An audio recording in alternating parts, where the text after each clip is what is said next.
Good morning everyone. Polity series का हम तीसरा चैप्टर डिस्कस करने जा रहे हैं। इसके पहले हम लोग डिस्कस कर चुके हैं।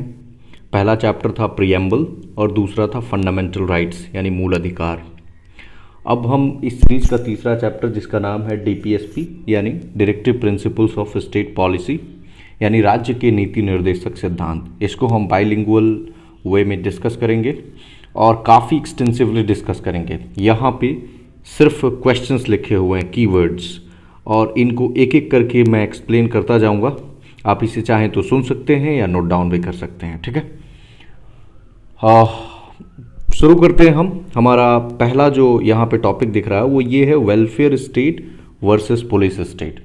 सी डीपीएसपी संविधान में आर्टिकल 36 से 51 तक दिया हुआ है जो कि संविधान का चौथा पार्ट है। ठीक है, इसके बाद हम देखेंगे कि वेलफेयर स्टेट क्या होता है यानी कल्याणकारी राज्य।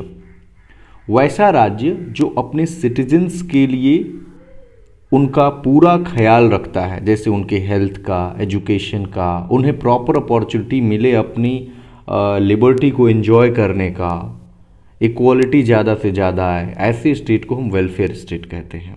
जैसे कि अगर मान लीजिए कि कोई बूढ़ा व्यक्ति है तो उसको ओल्ड एज पेंशन प्रोवाइड करना। लेकिन वहीं पे जो पुलिस स्टेट होता है ये बहुत ही रिस्ट्रिक्टिव या फिर कह लें नैरो कॉन्सेप्ट ऑफ स्टेट है। ये इंडिविजुअलिज्म पे बेस्ड है या 19th सेंचुरी का जो लाइसेंस फेयर था उस पे बेस्ड है। मतलब कि कैपिटलिस्ट इकॉनमी कह सकते हैं, या फिर अगर आपको याद हो तो जब भी हमारे यहाँ ब्रिटिश रूल कर रहे थे, कॉलोनियल एरा था, तो उस समय हमारे यहाँ पुलिस एरा का कॉन्सेप्ट था। इसमें बेसिकली सिर्फ इस बात पे ध्यान दिया जा सकता है कि प्रॉपर लॉ एंड ऑर्डर का मेंटेनेंस हो, कंट्री को बाहर किसी फोर्सेस से डिफेंड किया जा सके। जनता का भलाई होगा या नहीं होगा ये लोग नहीं देखते हैं। तो मुझे लगता है welfare state versus police state आपको समझ आ गया होगा। हमारा दूसरा थीम है इकोनॉमिक एंड सोशल डेमोक्रेसी। सी जब हम फंडामेंटल राइट्स वाला चैप्टर पढ़ रहे थे तो उसमें हमने देखा था कि fundamental rights secure civil rights and political rights, जैसे कि freedom of speech and expression. जबकि डीपीएसपी में हम किस तरह की डेमोक्रेसी की बात कर रहे हैं, economic as well as social. जैसे कि अगर कोई गर्भवती महिला है तो उनको पेड लीव कितने महीनों का प्रोवाइड किया जाए, ओल्ड एज पेंशन प्रोवाइड किया जाए, मतलब इस तरह की चीज़ें, इनकम इनइक्वालिटी को घटाया जाए। ठीक है, तीसरा हमारा टॉपिक है सोशल रेवोल्यूशन। अगर आपको एक पॉलिटिकल थिंकर हैं, उनका नाम यहाँ पे दिया हुआ है ग्रैनविल ऑस्टिन। इन्होंने कहा है कि डीपीएसपी क्या कर रहा है कि एक तरह से सोशल रेवोल्यूशन को फर्दर करने का काम कर रहा है, यानी आगे बढ़ा रहा है। अब सोशल रेवोल्यूशन का मतलब क्या होता है, मतलब इन्होंने ऐसा इसलिए कहा था क्योंकि इनको इसमें कल्याणकारी राज्य, वेलफेयरिज्म की पूरी झलक दिखी थी। चाहे इक्वालिटी को इंश्योर करना हो या लोगों की इनकम को बढ़ाना हो या लोगों की जो लाइफ स्टैंडर्ड्स को बढ़ाना हो, ये सारी चीज़ें इसमें दी हुई हैं, इसीलिए इसको कहा गया है सोशल रेवोल्यूशन। आगे है इन्फोर्सिएबिलिटी, यानी क्या डीपीएसपी इन्फोर्सिएबल हो सकता है कोर्ट ऑफ लॉ में या नहीं। जैसे अगर इन जो भी बातें दी हुई हैं 36 से 51 में, अगर इनको हमारी जो राज्य है वो फुलफिल नहीं करती है तो क्या हम कोर्ट जा सकते हैं। तो आर्टिकल 37 में क्लियरली कहा गया है कि इसमें आप नहीं जा सकते हैं, ये नॉन इन्फोर्सिएबल है। अब ऐसा क्यों है हम आगे देखेंगे। ठीक है, एक एक आर्टिकल भी हम आगे देखने वाले हैं। डॉक्टर भीमराव अंबेडकर जी ने कहा था कि DPSP represents the novel features of the constitution. इन्होंने नोवेल फीचर इसको कहा है। ऐसा क्यों कहा है, क्योंकि आपको पता होगा कि बी आर अम्बेडकर जी का पूरा फोकस था सोशल राइट्स, इकोनॉमिक राइट्स या सोशल एंड इकोनॉमिक डेमोक्रेसी को उन्होंने प्रायोरिटाइज भी किया है ओवर द पॉलिटिकल डेमोक्रेसी, इसीलिए उन्होंने ऐसा कहा है। और ग्रैनविल ऑस्टिन बता ही दिया कि इन्होंने कहा है कि फर्दरिंग द सोशल रेवोल्यूशन। इन्होंने एक और बात कही है कि DPSP represents the conscience of the constitution. ये संविधान का ना कॉन्साइंस होता है। आपको पता है कि हम कैसे विवेक से अपना डिसीजन लेते हैं, तो उसी तरह इसको इन्होंने बोला है। अब यहाँ पे हम आर्टिकल 36 से 51 तक एक एक आर्टिकल को देखते हैं। ठीक है, यहाँ पे एक एक आर्टिकल देखेंगे।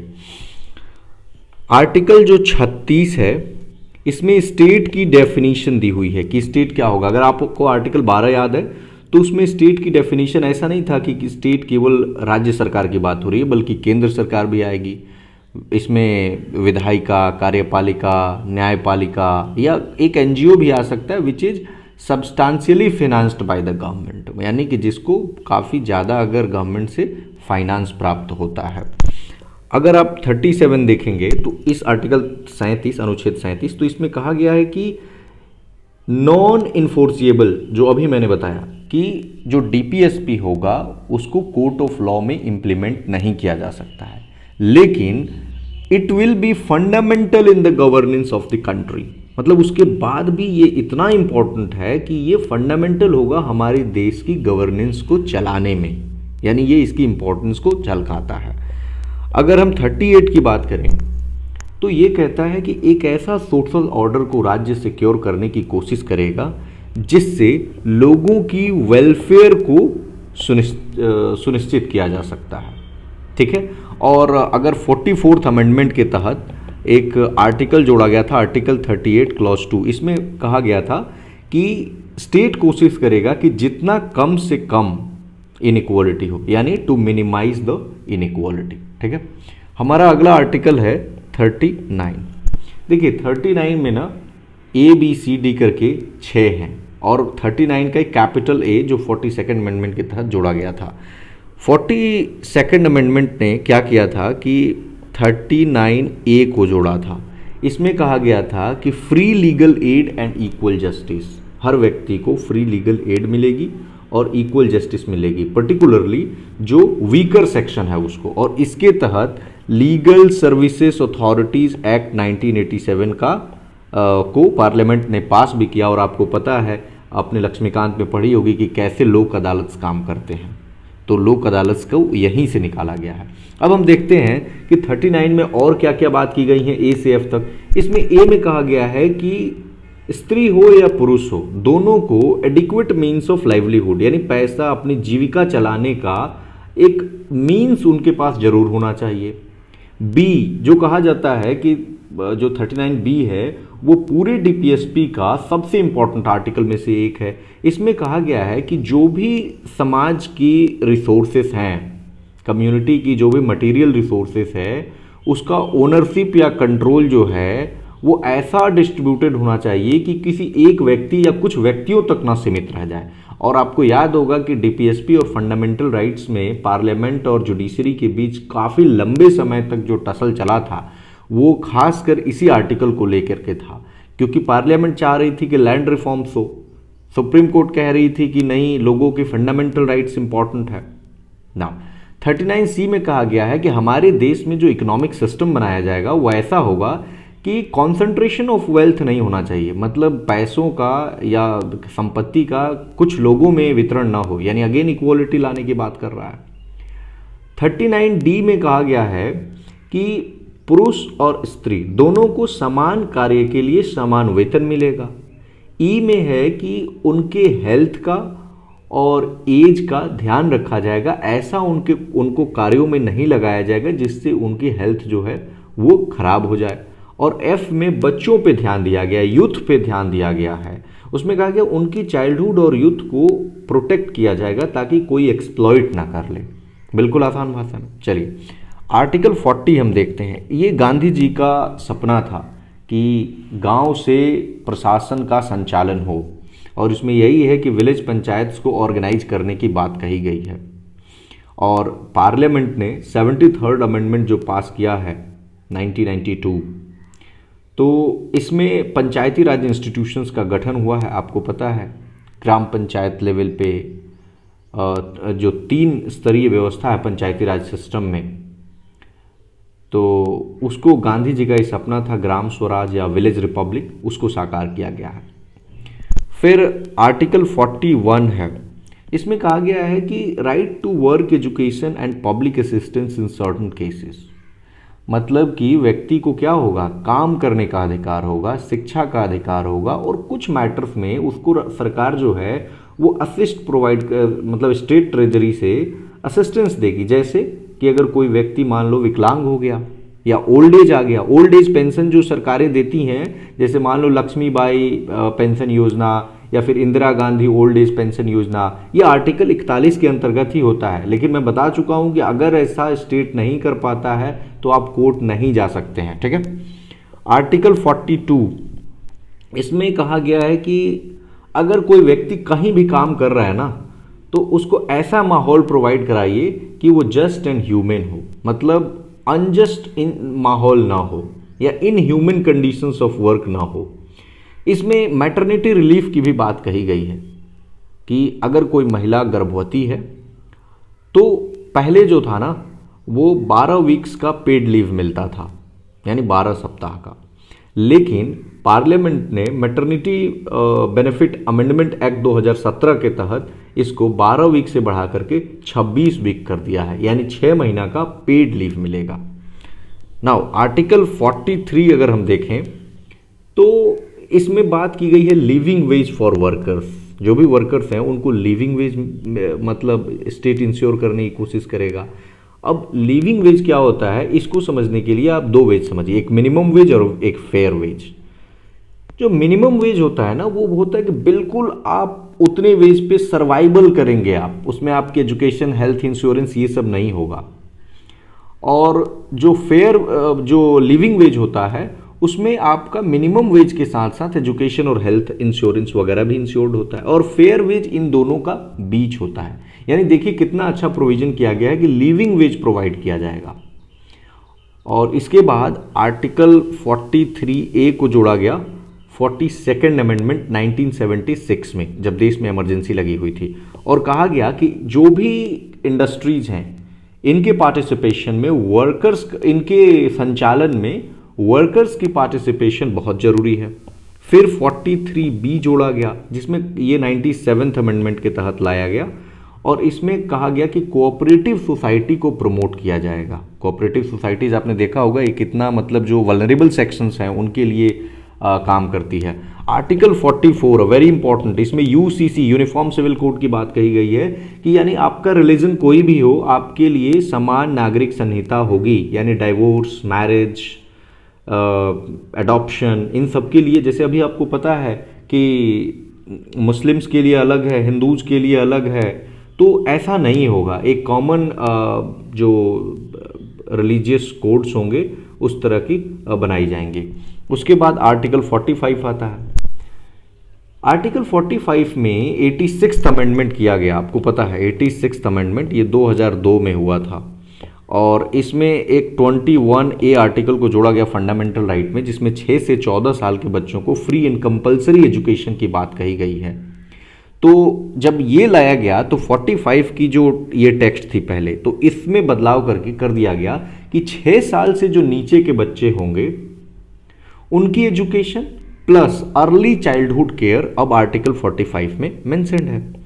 जो 46 आर्टिकल है इसमें कहा गया है कि SC, ST या अदर वीकर सेक्शंस जो भी हैं उनकी एजुकेशनल और इकोनॉमिक इंटरेस्ट को स्टेट प्रोटेक्ट करने की कोशिश करेगा। मतलब SC, ST या अदर वीकर सेक्शन जो भी लोग हैं तो उनको स्टेट क्या करेगा, उनकी प्रॉपर एजुकेशन अपॉर्चुनिटी प्रोवाइड करे, या उनकी इनकम वगैरह अगर है कम है तो उसको बढ़ाने का प्रयास करेगा। आर्टिकल 47 अगेन ये वेलफेयरिस्ट मेजर है। इसमें कहा गया है कि ये स्टेट की रिस्पॉन्सिबिलिटी होगी कि लोगों के न्यूट्रिशन लेवल यानी पोषण लेवल को, ये स्टैंडर्ड ऑफ लिविंग को और पब्लिक हेल्थ को, इसको मतलब इन्हांस करेगा, इंश्योर करेगा। आपको पता है इंडिया में मतलब 53% ऑफ द वुमेन अनीमिया की शिकार हैं, यानी ये मतलब न्यूट्रिशनल लेवल तो नहीं है। बहुत सारे बच्चे कुपोषित हैं। पब्लिक हेल्थ इंफ्रास्ट्रक्चर अभी देख सकते हैं कोविड काल में कैसे है। तो आर्टिकल 47 को अच्छे ढंग से पालन नहीं किया जा रहा, आप इसको मेंस में लिख भी सकते हैं। आर्टिकल 48 में कहा गया है कि एग्रीकल्चर का ऑर्गेनाइजेशन और एनिमल हस्बेंड्री के ऑर्गेनाइजेशन साइंटिफिक लाइन पे किया जाएगा, यानी किसी भी तरह का सुपरस्टिशियस बिलीफ या फिर कह सकते हैं कि ट्रेडिशनल सिस्टम ऑफ एग्रीकल्चर को नहीं प्रैक्टिस करेंगे। साइंटिफिक लाइन पे इसलिए कहा गया क्योंकि इससे इफिशियंसी बढ़ेगी, हमारा प्रोडक्शन बढ़ेगा, जो फॉरेन से रिलायंस था वो ख़त्म होगा। 48A को अगेन 42nd अमेंडमेंट के तहत जोड़ा गया और इसमें कहा गया कि स्टेट की ये जिम्मेवारी होगी कि वो इन्वायरमेंट को प्रोटेक्ट करेगा और प्रोटेक्शन के साथ साथ इम्प्रूवमेंट की भी कोशिश करेगा और फॉरेस्ट को यानी हमारे जो वन हैं और वाइल्ड लाइफ जो उसमें रहते हैं उनको सेफगार्ड करेगा। आर्टिकल 49 में हमारे जो भी मॉन्यूमेंट्स हैं या वैसे जगह जो नेशनल इम्पोर्टेंस की जगह हैं उनको प्रोटेक्ट करना स्टेट की जिम्मेवारी होगी। आर्टिकल 50 में जुडिशियरी और एग्जीक्यूटिव की सेपरेशन की बात कही गई है और आप देखे होंगे सीआरपीसी 1973 ये इसीलिए लाया गया था और इसमें डीएम की जुडिशियल पावर्स वगैरह को डिस्ट्रिक्ट जज को सौंप दिया गया था। ठीक है, आर्टिकल 51 ये लास्ट है हमारा इसका, ये बताता है कि इसमें मैंने ना एक कोड बनाया है जलपा JLPA, यानी कि मतलब ये हमारे इंटरनेशनल इमेज को सुधारने पे जोर देता है। तो J से है just and honourable relations, L से है लॉ, P से है पीस और A से है आर्बिट्रेशन। ठीक है, तो स्टेट जो है वो कोशिश करेगा कि जैसे आर्बिट्रेशन के तहत हमारे इंटरनेशनल मैटर सॉल्व हो जाए, पीस एंड सिक्योरिटी हो, लॉ के तहत कोई भी काम हो और हमारे जो भी फॉरेन रिलेशंस हो वो जस्ट एंड ऑनरेबल हो। ठीक है, हमने पूरी तरह से आर्टिकल्स को डिस्कस कर लिया है। इसके बाद हमारा जो अगला थीम है वो यहाँ पे हम अगेन लौटते हैं कि DPSP वर्सेस फंडामेंटल राइट्स, इन दोनों में अंतर क्या है। तो देखिए, डायरेक्टिव प्रिंसिपल एक इंस्ट्रूमेंट ऑफ इंस्ट्रक्शन है कि स्टेट को ये करना है, लेकिन फंडामेंटल राइट क्या है, लिमिटेशंस ऑन स्टेट है कि स्टेट को ये नहीं करना है। जैसे मतलब स्टेट जो है वो किसी की freedom of speech and expression को नहीं छीन सकता है। दूसरा डिफरेंस है कि डायरेक्टिव प्रिंसिपल्स डायनेमिक है, यानी जबकि जो फंडामेंटल राइट है वो स्टैटिक है, यानी फंडामेंटल राइट्स स्टेटस कोइस्ट है और इसमें जो डायरेक्टिव प्रिंसिपल्स है इसमें काफ़ी बदलाव होते रहते हैं। ठीक है, तीसरा है कि डायरेक्टिव प्रिंसिपल्स को लेजिस्लेशन की ज़रूरत है तभी उसको इम्प्लीमेंट करने के लिए, लेकिन फंडामेंटल राइट्स को किसी भी तरह की लेजिस्लेशन की ज़रूरत नहीं है इम्प्लीमेंटेशन के लिए। चौथा है कि डायरेक्टिव प्रिंसिपल्स इन्फोर्सिएबल नहीं है कोर्ट ऑफ लॉ में, जबकि फंडामेंटल राइट्स का आपका वायलेशन होता है तो आप डायरेक्टली सुप्रीम कोर्ट तक जा सकते हैं। पांचवा है कि directive principle socio economic rights को डील करता है, जबकि fundamental rights civil and political rights को डील करता है। छठा है कि चंपकाम दुराई राजन एक केस आया था 1951 में, इसमें सुप्रीम कोर्ट ने कहा था कि फंडामेंटल राइट्स को प्रायोरिटी दी जाएगी, बट इन्होंने ये भी कहा था कि इसमें जो है वो बदलाव लाया जा सकता है अगर संविधान की संशोधन किया जाए तो। ठीक है, एक और केस याद रखिए आप, मिनर्वा मेल केस 1980, इस वर्सेस यूनियन ऑफ इंडिया था ये। इसमें जो है ना वो बोला गया था कि fundamental rights and directive principles have the harmonious relations, ये एक दूसरे के कॉम्प्लीमेंटरी हैं। नाउ अगला हमारा है कि क्लासिफिकेशन, तीन तरह से क्लासिफाई किया गया है, एक सोशलिस्ट है, दूसरा गांधीयन है और तीसरा लिबरल है। अब इसमें आप आर्टिकल्स को कोट कर सकते हैं, मैंने आर्टिकल्स एक्सप्लेन कर दिए। जैसे सोशलिस्ट में आर्टिकल 38 का 2, 39, 39A, 41, 42, 43A।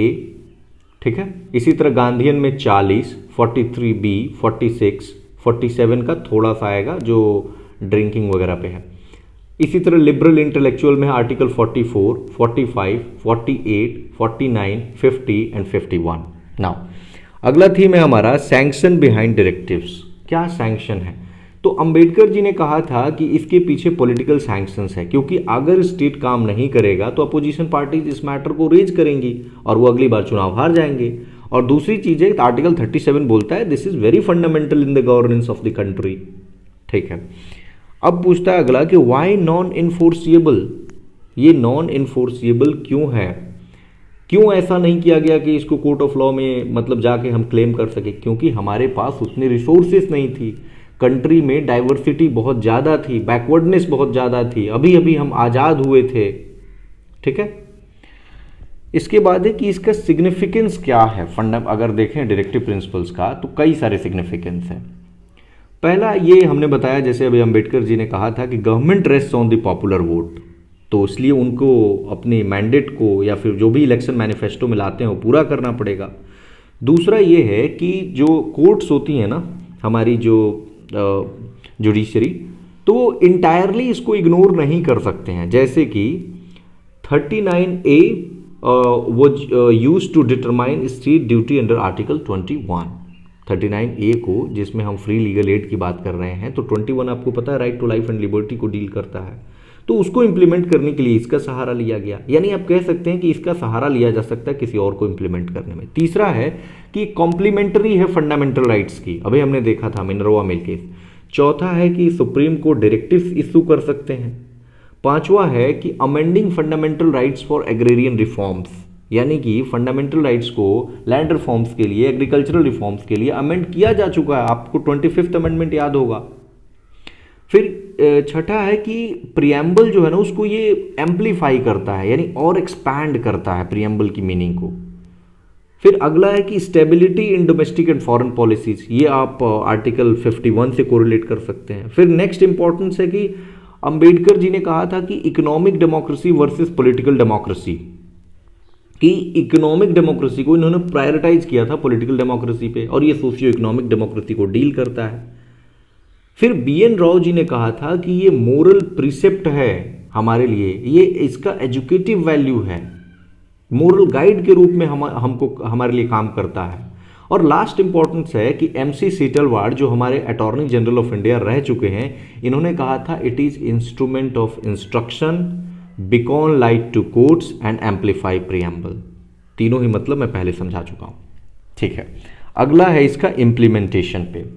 अब आपने देखा होगा कि स्टेट ने बहुत कोशिश किए हैं और कई जगह इंप्लीमेंट किया है, जैसे आर्टिकल 39 का B लैंड रिफॉर्म्स लाया है, 73rd अमेंडमेंट पंचायती राज इंस्टीट्यूशंस क्रिएट किए गए, 74th अमेंडमेंट म्यूनिसिपलिटीज़ बनी, कॉटेज इंडस्ट्री के बोर्ड्स बनाए गए हैं आर्टिकल 43B के तहत, कंपलसरी प्राइमरी एजुकेशन लाया गया है जो पहले आर्टिकल 45 में था, अब 21A में लाया गया है, community development programme 1952, national rural health mission, maternity benefit act, CRPC 1973, legal services authority act 1978 and Lok Adalat, wild life protection act 1972, ये वाइल्ड लाइफ वाला आपको 48A में आ जाएगा, SC commission, ST commission, old age pension, non aligning movement, Panchsheel, ये सारे जो भी है ना ये सब DPSP को इम्प्लीमेंट कर रहे हैं।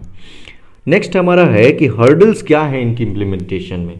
तो सबसे पहला हर्डल है कि पैसा कहाँ से आएगा इतना, क्योंकि बहुत ज़्यादा रिसोर्स की ज़रूरत है इन सबको इम्प्लीमेंट करने के लिए। दूसरा है कि सोशियो इकोनॉमिक कंडीशंस हमारी उतनी अच्छी नहीं है। तीसरा है कि पॉपुलेशन बहुत ज़्यादा है, 121 करोड़ का देश है, अब तो मुझे लगता है 135 से 40 करोड़ हम हो गए हैं। और सेंटर स्टेट रिलेशंस आपको पता ही है कितने स्ट्रेंड रहते हैं, तो ये भी एक प्रॉब्लम है। सेकेंड लास्ट हमारा टॉपिक है क्रिटिसिज्म क्या है। तो देखिए पहला तो क्रिटिसिज्म यही है कि हम कोर्ट में नहीं जा सकते हैं, यानी it has no legal force.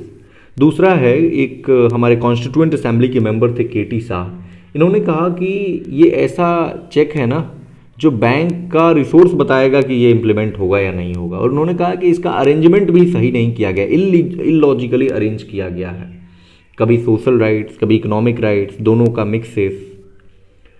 तीसरा है आइवर जेनिंग्स, इन्होंने कहा है ना कि ऐसा लगता है कि ये 19th सेंचुरी के पॉलिटिकल फिलॉसफी पे बेस्ड है। ठीक है। चौथा है के संथनम, इन्होंने कहा है कि it will create the constitutional conflict between centre state, PM and president and governor and CM, मतलब इनके बीच ना ये कॉन्फ्लिक्ट क्रिएट करेगा। जैसे एग्जाम्पल के तौर पे आप लें तो आर्टिकल 365 में क्या कहा गया है कि अगर सेंटर की डायरेक्शन स्टेट नहीं मानेगी तो वहां पे प्रेसिडेंट रूल लगा दिया जाएगा। ठीक है। और पार्ट 4 एक तरह से इम्प्लीमेंटेबल, मतलब कोर्ट ऑफ लॉ में आप नहीं जा सकते हैं। तो मान लीजिए अगर स्टेट नहीं मानती है, सेंटर कुछ कहता है, तो इसके तहत आर्टिकल 365 का यूज किया जा सकता है। पांचवा हमारा क्रिटिसिज्म है, कमेंटेटर है नसीरुद्दीन, इन्होंने कमेंट किया है कि ऐसा लगता है कि ये न्यू ईयर रेजोल्यूशन की तरह है जो हम 2 जनवरी को ही तोड़ देते हैं, यानी कि ये भी एक क्रिटिसिज्म है। लास्ट में आप वेंकटाचलैया के रिकमेंडेशंस यहाँ पे देख रहे होंगे, इसको दे सकते हैं, इसको हम कहते हैं NCRWCB, यानी national commission for review of the working of the constitution. इसने कहा था ना, इसमें मतलब एक नेशनल एजुकेशन कमीशन बनाओ हर 5 साल पे, जो रिव्यू करेगा। और दूसरी चीज़ इन्होंने कही थी कि इम्प्लीमेंटेशन कहाँ तक हुआ है इसको रिव्यू करना भी ज़रूरी है। ठीक है, और भी इन्होंने बातें कही थी, बट ये दो बात काफ़ी इंपॉर्टेंट था। तो यहाँ पे हमने काफ़ी एक्सटेंसिवली इस टॉपिक को डील किया है, और जो हम अगला टॉपिक डील करेंगे वो होगा फंडामेंटल ड्यूटी, यानी मूल कर्तव्य। और अगर आपको ये लेसन अच्छा लगा हो तो आप चैनल को सब्सक्राइब करें और अपने दोस्तों में शेयर करें इसको, ताकि ये इनिशिएटिव जो है वो बिल्कुल फ्री है, इसके लिए आपको पेमेंट की ज़रूरत नहीं है। Thank you very much.